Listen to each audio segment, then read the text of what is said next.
Bapak Ibu rahmat Allah Subhanahu wa taala, kan kalau belum sakit mah makan teh wah gitu segala dimasukin gitu. Tapi coba kalau kita tahu kalau orang sudah kena penyakit A, maka tidak makan ini, makan ini, makan ini gitu. Kenapa? Karena tahu bahwa kalau makan ini efeknya ini, makan ini efeknya ini.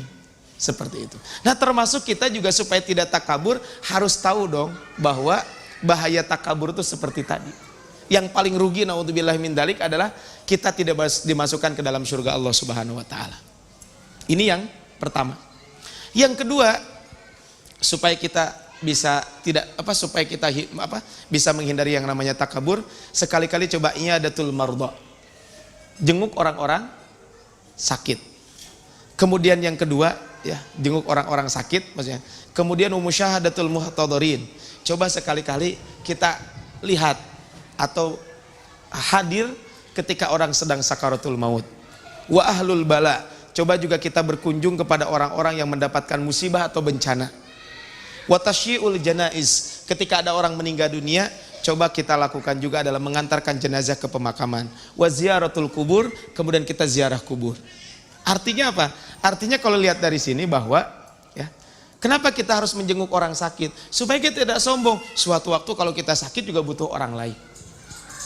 Kenapa kita harus hadir orang yang sakaratul maut? Bahwa kita juga akan seperti itu. Bahwa kalau kita sombong apa yang akan dibawa? Jangan sampai ketika ada orang meninggal dunia itu orang bersyukur dengan ketika orang itu tidak ada. Dan saya pernah mendengar langsung, Pak. Jadi ketika dia meninggal dunia itu senang. Sampai mengatakan tah di dia cenah. Meninggalnya juga. Sampai mengatakan alhamdulillah si geus maut. Kan ada ucapan seperti itu. Karena naudzubillah min dzalik, di mana-mana orang meninggal dunia mah innalillahi. Tapi ini mah tetangganya alhamdulillah, maksud alhamdulillah teh keburukannya jadi berkurang di tempat ini. Makanya ini ketika kita melihat orang-orang seperti ini, ziarah kubur, kita juga akan dimakamkan seperti ini. Maka ketika itu kita lakukan, maka betul adalah akan memberikan pelajaran buat kita bahwa apa? Kita tidak akan sombong. Kenapa harus sombong? Toh kita juga ujung-ujungnya akan dikubur. Mau orang kaya, orang miskin tetap kuburannya segede gitu. Ya kuburan mah gak ada yang luasnya 1 hektar gitu ya, untuk 1 orang. Atau 5 lantai rumah kuburan, enggak. Kuburan mah segede gitu saja. Ya. Cuman sepanjang badan sepanjang tinggi badan kita, kemudian lebar sekian. Cuman itu saja. Ya. Kemudian yang ketiga adalah al-insilah min sukhbatil mutakabbirin. Jauhi teman-teman sombong. Jauhi teman-teman yang sombong. Ya. Kemudian wal irtima'u fi akhdhanil mutawadhi'in al mukhbatin. Ya. Kemudian berikutnya adalah tadi, jauhi orang-orang sombong dan dekati orang-orang yang tawadhu. Kenapa? Karena teman itu disadari atau tidak, orang berteman dengan A, orang berteman dengan A, orang berteman dengan B, pasti akan mempengaruhi satu dengan yang lain. Pasti akan mempengaruhi satu dengan yang lain. Maka hindari orang-orang sombong. Maksudnya hindari apa? Jangan berteman dekat dengan orang-orang sombong. Justru kita bergaul dengan orang-orang yang tawadhu. Kemudian yang kelima, yang keempat adalah mujalasatu afin nasi fa fuqaraihim wa dawil ahad minhum. Kemudian kadang sekali-kali kita juga mungkin duduk bersama orang-orang lemah, orang fakir dan orang-orang miskin. Bahkan sekali-kali kita makan dan minum bersama mereka. Ya, sebagaimana ini juga pernah dilakukan oleh Nabi SAW dan para sahabat beserta ulama salafus soleh dahulu seperti itu. Ya. Sebentar lagi kan kita akan menghadapi bulan Ramadan. Ya. Salah satu pelajaran sosial dari bulan Ramadan itu adalah jiwa kasih sayang kita akan muncul. Ketika kapan? Jiwa kasih sayang itu akan muncul ketika kita merasakan penderitaan orang lain. Sehingga ada sebagian ulama mengatakan bahwa orang yang saum Ramadan itu adalah fakrun ijbari, kefakiran yang dipaksakan. Maksud kefakiran dipaksakan bagaimana? Syariat mewajibkan dia untuk fakir. Maksud fakir apa? Kan orang yang saum mau kaya mau miskin sama, dari adzan subuh, maksudnya dari sejak terbit fajar sampai terbenam matahari. Mungkin sederhananya dari adzan subuh sampai adzan maghrib. Ada gitu kalau orang dapat dispensasi gitu. Karena ini mah pejabat gitu ya, saumnya cuman sampai jam 5 gitu ya. Yang ini mah sampai asar gitu. Nah enggak, semuanya sama. Sehingga apa? Ketika itu kita bisa merasakan bagaimana penderitaan orang-orang yang fakir tersebut. Sehingga kita juga tidak akan sombong gitu. Ketika kita makan bersama mereka dan lain sebagainya. Bahwa ternyata sama saja kok, makan juga begitu-begitu juga.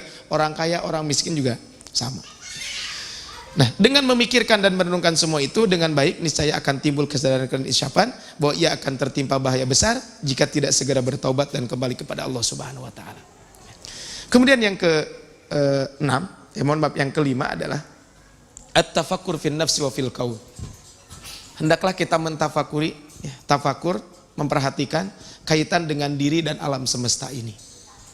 Kaitan diri dengan alam semesta ini. Kita ini kan sangat kecil. Tidak ada daya dan tidak ada upaya. Bisa yang menolak kematian di sini? Nggak ada. Ada yang bisa menolak bencana? Nggak ada. Kemarin ya kita doakan saudara-saudara kita yang ada di mana? Sentani gitu ya. Itu kan kejadiannya jam berapa? Malam Pak ya. Kejadiannya malam hari. Tiba-tiba saja banjir, dan banjirnya itu ternyata sampai yang meninggal dunia sampai, saya nggak tahu informasi terakhir, bukan hari ini. Kalau hari kemarin itu sudah 80 sekian orang yang meninggal dunia dan 70 orang dinyatakan hilang. Itu baru yang terdata. Kebayang gitu ya. Ini apa? Kita tahu bahwa bagaimana, coba lihat diri kita. Adakah yang mampu menolak penyakit? Enggak. Menolak penyakit. Kemudian perhatikan alam ini, begitu besarnya alam ini. Maka dengan itu kita akan lebih dekat dengan Allah Subhanahu wa taala. Itu yang ke-5. Yang ke-6 adalah an-nadhar fi siyaril akhbaril mutakabbirin. Coba sekali-kali baca biografi orang-orang sombong. Bagaimana kesudahan mereka? Kita lihat Qarun. Qarun itu dengan harta yang dia miliki sampai mengatakan innama utituhu ala ilmin. Saya mah punya harta sebanyak ini bukan dari Allah, itu mah karena jerih payah saya. Kata Qarun. Tapi apa? Akhirnya Qarun itu adalah harta dan Qarunnya sendiri ditenggelamkan di bumi. Kita lihat Fir'aun dengan kesombongannya, Fir'aun dengan kekuasaannya. Tapi ujung-ujungnya gimana? Fir'aun itu adalah ditenggelamkan oleh Allah Subhanahu wa taala di Laut Merah. Ini dan lain sebagainya. Mungkin ini yang sudah nampak. Pribadi-pribadi. Cuman juga ada kaum-kaum yang Allah binasakan karena kesombongan mereka. Salah satunya lihat nanti kaum Madyan. Ya, kaum Madyan itu kan dari Nabi Syuaib. Ya, umatnya Nabi Syuaib. Karakter yang menonjol dari mereka, keburukan yang mereka lakukan adalah biasa mengurangi takaran dan timbangan. Takaran dan timbangan itu dikurangi. Diingatkan gak mau. Akhirnya apa? Allah menyelamatkan Syuaib, Nabi Syuaib dan orang-orang yang beriman bersamanya ketika Allah menurunkan azab, dan Allah kemudian membinasakan orang-orang yang tidak mengikuti Nabi Syuaib dengan apa? Dengan hanya satu suara yang sangat menggelegar, semua orang-orang kafir tersebut meninggal dunia di rumahnya masing-masing. Ini kan ketika kita berbicara tentang alam ini, ya, tafakur kepada diri kita, tafakur kepada alam semesta ini, dan coba lihat orang-orang yang sebelum kita, orang-orang yang takabur seperti apa. Ya mungkin jangan-jangan di sekeliling kita juga orang takabur itu pasti tidak akan disenangi oleh orang sekitarnya. Yang ke-7, huduri majalisil ilm. Sering-seringlah datang ke majelis-majelis ilmu. Kenapa? Karena ketika datang ke majelis ilmu, kata Rasulullah, hayya bina najlis nu'min sa'ah. Mari kita duduk sejenak untuk beriman sejenak. Mari kita duduk sejenak untuk memperbaharui keimanan kita. Ini yang ke-7. Kemudian yang ke-8 adalah supaya kita tidak terjerumus kepada yang namanya kesombongan ini, yang harus kita lakukan juga adalah hamlun nafsi ala mumarasati ba'dil a'mal alladhi yata'affafu minha katsirun minan nas mumarasatan dzatiyah ma damat masyru'ah.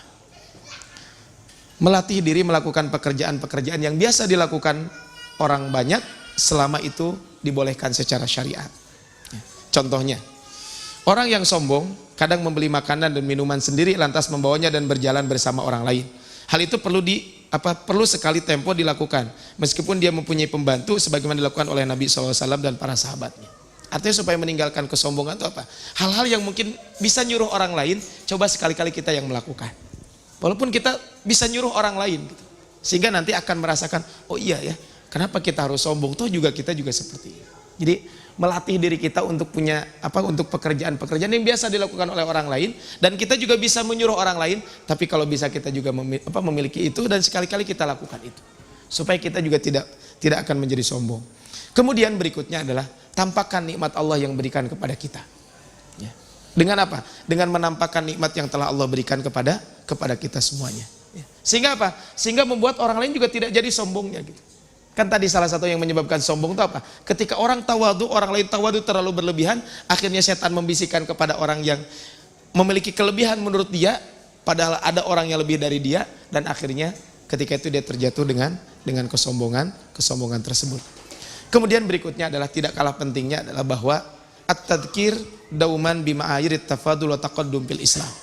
Kita harus senantiasa ingat bahwa tolak ukur keutamaan dan kemuliaan dalam Islam itu bukan karena harta, bukan karena jabatan, bukan karena apa-apa, tapi semuanya adalah karena ketakwaan kepada Allah Subhanahu wa taala.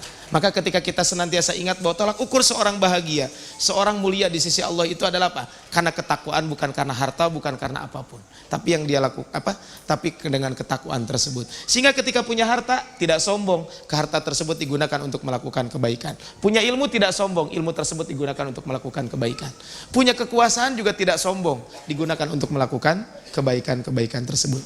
Kemudian berikutnya adalah hendaklah kita muhasabatun nafsi awalan bi awal. Kita senantiasa introspeksi diri. Jangan lupa kita senantiasa mengintrospeksi diri kita. Dan yang terakhir adalah yang paling penutup adalah bahwa supaya kita tidak terkena yang namanya takabur ini adalah al-isti'anatu billah. Tentu kita mohon perlindungan kepada Allah Subhanahu wa taala. Kenapa? Karena Allah lah yang membulak-balikan hati kita semuanya. Tapi Bapak hormat Allah Subhanahu wa taala, sekali lagi adalah sifat takabur ini adalah sifat yang sangat merugikan buat kita semuanya, baik itu untuk skala pribadi maupun skala masyarakat, kelompok, organisasi dan sebagainya. Ketika takabur itu ada maka akan merugikan orang lain. Jauhilah sebab yang menyebabkan kita takabur. Kemudian lakukanlah hal-hal yang menyebabkan kita untuk senantiasa jauh dari takabur tersebut. Dan ternyata adalah yang paling penting bahwa kita harus mengetahui bahwa manusia itu adalah makhluk yang lemah dan tidak ada daya dan upaya, sehingga apa yang harus kita sombongkan di hadapan Allah Subhanahu wa taala termasuk adalah di hadapan sesama. Maka manusia itu adalah mahdudiyatut thaqah. Manusia itu adalah batas kemampuannya itu terbatas, sehingga pasti akan membutuhkan orang lain. Minimal atau ketika meninggal dunia kan kita akan butuh orang lain. Ada yang meninggal dunia berangkat sendiri ke kuburan? Nggak ada kan? Minimal itu gitu ya. Sehingga kita ketika ingat itu pasti kita pun ngapain harus sombong ya.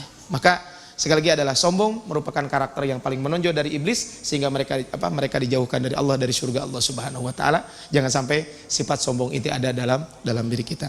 Tapi Bapak Allah Subhanahu wa taala, itu saja mungkin yang disampaikan di malam hari ini ya, kaitan dengan ini. Dan sebelum kita tutup